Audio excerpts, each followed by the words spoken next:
कर्मचाऱ्यांच्या समस्या समजून घेतात.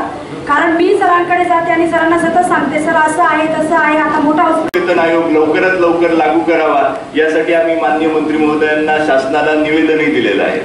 आपण 5 वर्ष काढू शकत नाही, तर सर्व संघटनांतर्फे शासनाला अशी मागणी केली गेली पाहिजे की जो 7व्या वेतन आयोगाचा जो एरियस मिळेल, जी वेतन तफावत मिळेल, तो जीपीएफ मध्ये न टाकता तो आम्हाला रोख मिळाला. या प्रसंगी तुम्ही मला बोलवलं. आदरणीय पाठक सरांनी एक अतिशय अभ्यासपूर्ण या ठिकाणी आम्हाला मार्गदर्शन केलं. असंच मार्गदर्शन सातत्याने आमच्या संघटनेला करत राहा, जेणेकरून लवकरात लवकर आमची संघटना संपूर्ण महाराष्ट्रामध्ये जन आंदोलन उभं करेल आणि आमच्या कर्मचाऱ्यांना न्याय मिळवून देण्याचं काम करेल.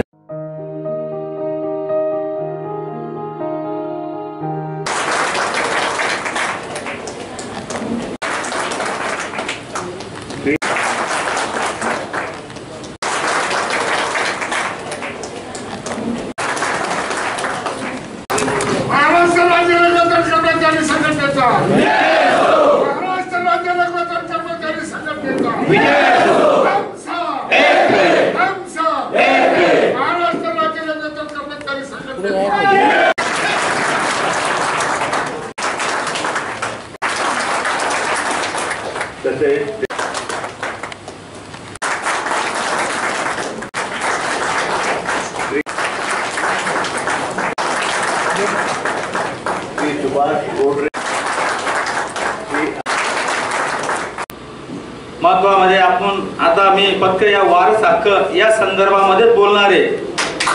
दुसरं संदर्भ नाही. मध्यंतरी काळामध्ये आम्ही अमरावतीमध्ये गेलो होतो.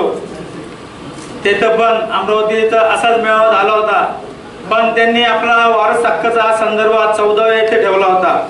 मी त्यांना एका मताने सांगितलं, साहेब वारस हक्क हा सर्वात पहिला महत्त्वाचा मुद्दा आहे माझा. म्हटलं बाकी मागण्या शासन दरबारी आपण सर्व सोडू शकतो, वारस हक्कासाठी आपण एक या, आणि जेव्हा आपण एक येऊ त्याशिवाय हा वारस हक्क मिळणार नाही म्हटलं. आणि या संदर्भामध्ये सर्वात जास्त पाठपुरावा करणारे आमचे वाघ साहेब आडप साहेब यांच्या मार्गदर्शनाखाली आम्ही सर्व टीम काम करतो. आणि सर्वात महत्वाचं माझ्या धुळे जिल्ह्याचे ते सर्व पदाधिकारी आहेत ज्यांनी रात्र दिवस जागून हा मेळाव्याला मला जी मदत केली. माझ्या महिला आणि पदाधिकारी यांचा देखील मी सर्वात जास्त आभारी आहे. आणि सर्व राज्यातून आलेले सर्व कर्मचारी यांचा बी आभारी आहे. आपल्याला फक्त संघटना प्रत्येक जिल्ह्यामध्ये आता प्रत्येक जिल्ह्याला दौरा करणारे आम्ही बनसोडे साहेब, आडप साहेब, वाघ साहेबांचे आम्हाला आदेश आहे की संघटना जास्तीत जास्त वाढवा आणि सर्व एकत्र येऊन आपण मुंबई येथे आझाद मैदानावर वारस हक्क संदर्भामध्ये सर्व संदर्भामध्ये आपण सर्व एकजूट होऊन त्याचे निदर्शन करू. मी बोललो त्यांना, मुंबई काय साहेब, नागपूर अधिवेशन मध्ये सांगा, दिल्ली मध्ये सांगा, एवढ्यापर्यंत आपली जायची हिंमत आहे. आणि मला सर्व कर्मचाऱ्यांची अशी साथ आहे, कारण कर्मचाऱ्यांच्या ज्या मागण्या आहेत या फार प्रलंबित आहेत, यांच्याकडे कोणी लक्ष देत नाही. आणि त्याच्यानंतर आमचे जे डीन सर आहेत येतं आमच्या या लेवलला सर्व आम्हाला सहकार्यच करतात. आणि आतापर्यंत वर्ग 4 कर्मचाऱ्यांचा असा कुठलाही कार्यक्रम नाहीये की त्यांनी अटेंड नाही केलंय. खरंच साहेब तुमचं कौतुक करतो आम्ही, वर्ग 4 कर्मचाऱ्यांना तुम्ही सहकार्य करता. त्याचप्रमाणे मध्यंतरी काळामध्ये सरांचं माझं बोलणं झालं होतं, सर आमचे जे कर्मचारी आहे यांचे जे क्वार्टर आहेत या संदर्भामध्ये बोलणं झालं होतं. पण शासकीय क्वार्टर मित्रांनो कधी कोणी नावावर करून देत नाही.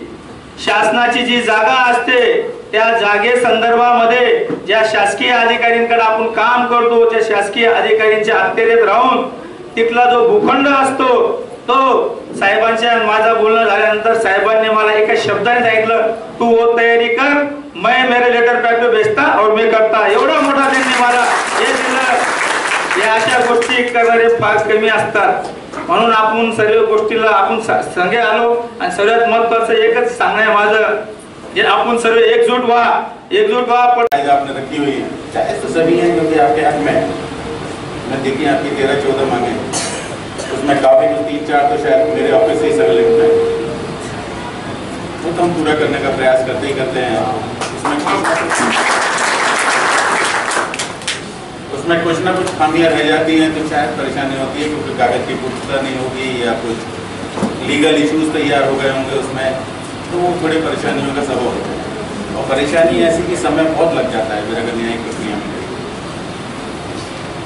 पर मन यही होता है कि आपका एक पॉजिटिव, एक सकारात्मक तरीके से आपका काम खत्म हो जाए। हमारी भी चिंता कम होती है, आपका भी उत्साह बढ़ता है काम करने में। और अभी जिस तरीके के एक कठिन क्षणों में आपकी लघु वेतन ने और दूसरे मेरे क्लास 4 की संस्थाओं ने जिस तरीके से सहयोग किया है वो वास्तव में प्रशंसनीय है। और इवन शासन दरबार में, इवन बम्बई तक भी कुछ ऐसे में हमने देखे हैं, वो भी आप बड़े प्रशंसनीय रहे हैं, क्योंकि आपकी एक सकारात्मक भूमि है शासन के साथ रही और आपका सरकार के साथ में किसी तरह का विरोधाभास ना होना एक कम से कम संमित्र की जगह बिठाता है आपको। और मेरे को नहीं लगता कि आपकी कोई मांगे आपकी अधूरी रहेंगी या पूर्णता में कोई बाधा आएगी। और भगवान की कृपा होगी तो आपके सब मनोरथ पूर्ण होंगे। मेरी बहुत बहुत शुभेच्छा।